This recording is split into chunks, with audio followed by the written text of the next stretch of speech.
Hi everyone, NUSensei here. Now, in the course of discussion about archery and archery technique, especially in history, we often bring up the concept of speed or speed shooting. Now, I'll be covering speed and speed shooting in a different video, but I want to touch base with this concept because I feel that many people don't think this far ahead when it comes to talking about how fast an archer could shoot. And that is the concept of the maximum rate of shooting versus a sustained rate of shooting.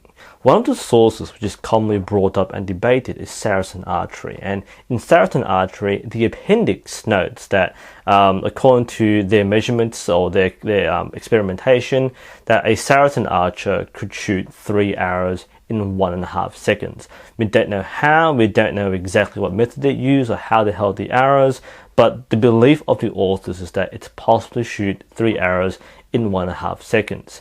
And a lot of commentators take this figure to mean that this is how they always shot, or this is how all historical archers shot. And the vision, the image of historical archers just spamming arrows like that doesn't really match what we know from the equipment and the strategy used at the time. And I get the feeling that people are confusing sustained rate of fire with this maximum speed.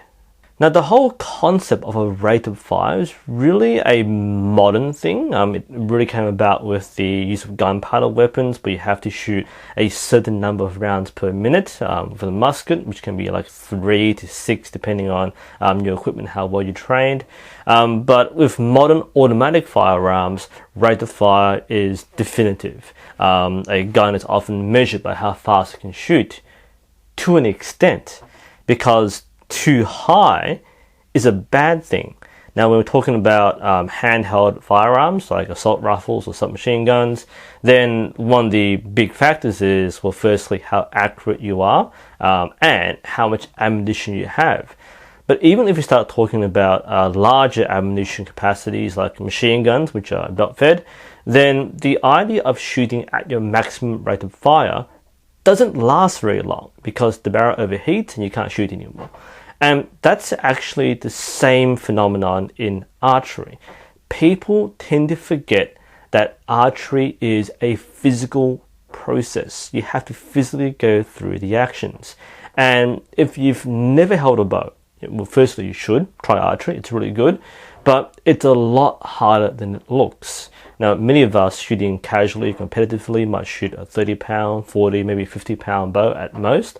War archers would have shot 80 to 100 or over 100-pound bows for battle. And that is not something to laugh at. Archery is very physically demanding. Knowing this, the validity of shooting very quickly with a light bow may be brought into question because we know archers used heavier bows in that time period. Now, whether it may or may not be possible will require some deep investigation. But I wanted to draw your attention to an interesting contrast made by the historian Mike Loades. So Mike Loades wrote the book The Longbow, and he also is coming up with a new book, War Bows, being released later this year. He mentioned, well, firstly, there are very few sources which actually objectively document rate of shooting because he didn't measure some of a stopwatch back then. So a lot of the timings were done through experimentation and through comparisons to what we can do today. So he postulates some interesting examples. So when talking about the rate of shooting with English archery using the war bows, he points out that he himself shoots a 70-pound longbow. He can shoot 10 arrows per minute, though people can shoot faster than that. While he can shoot 10 shots per minute with a 70-pound bow, that's not the same as a 100-pound bow. Now, in contrast to this, he mentions Mark Stretton from the English Warbow Society, and his feat was shooting 10 shots in 1 minute with a 140-pound bow, which is incredible. That's amazing as it is. But Mark Stretton emphasizes that while he can shoot 10 shots in 1 minute, he couldn't shoot 20 shots in 2 minutes. And I think that particular contrast really hits the mark. I think many people are far too captivated by the number rather than what's involved in making it happen. And again, people severely underestimate the difficulty of shooting a bow, let alone a proper medieval war bow. Now, Loads presents a much more conservative figure. He presents the figure of 8 shots per minute. In fact, in some discussions, Stretton and Loads use a much more conservative 6 shots per minute. And that's factoring in their own experience in trying to speed shoot a warbow. And while it might have been possible to peak at 10 shots in 1 minute, that was not sustainable. Such a rate of shooting would have physically devastated the archer to the point where they would no longer be able to shoot their bow without a prolonged period of rest. When you think about pulling weights, it's easy to draw the line to, doing weights or doing weightlifting.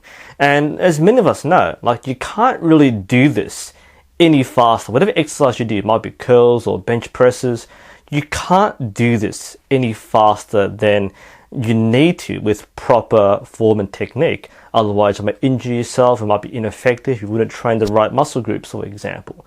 But if you do it long enough or fast enough, you get to the point where you can't do it anymore. You can't get that one more rep in.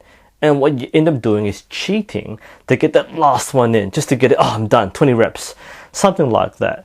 And I would imagine that archery would be very similar. And it's been noted in English archery, at least, that according to some sources, that the younger, inexperienced English archers would not draw fully or not draw correctly when the French soldiers approached. One might be a psychological impact. You're panic shooting, therefore you're pulling part way and letting go. But the other factor is, if you've been shooting for 5 or 10 minutes, even with a relaxed rate of shooting, you're probably already tired by the time they come to closer distances where you can shoot really accurately.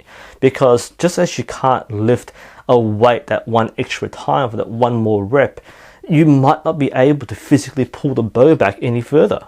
And just as a modern machine gun can overheat, a medieval archer can become exhausted to the point where they can't shoot anymore. Point being is that when we think about speed shooting or rate of shooting, we're measuring this in a matter of seconds or minutes, but battles could take hours, and we need to consider, therefore, what would be a more realistic figure in determining how fast, how frequently archers would shoot, rather than take the maximum rate of fire and use that to cover all archery. And I think the observation by Mike Loads and Mark Stretton are spot on. You can shoot 10 shots in a minute, but does that mean you can shoot 20 shots in 2 minutes? We look at the Saracen sources. They say that a Saracen archer could shoot 3 arrows in 1.5 seconds. Does that necessarily mean 6 arrows in 3 seconds, or 9 arrows in 9 seconds, or whatever arrows in 1 minute? That's the point. Is this really sustainable? And if it's not sustainable, then it might not have been used. Now, in some situations, it might be highly desirable to shoot very quickly, but in most situations, I wouldn't think that most historical or war archers needed to, considering what they were doing, how long the battles were, and how physically demanding it was to use a bow and arrow. So just keep that in mind. Like I said, I'll be covering speed and speed shooting in subsequent discussions. But the point in this video is don't be carried away by the idea of a very fast rate of shooting. It's not reflective of archery as a whole, even historically. Just as today, we wouldn't measure guns only on their rate of fire, because we know guns can shoot very quickly. We shouldn't measure archers to a maximum rate of shooting either.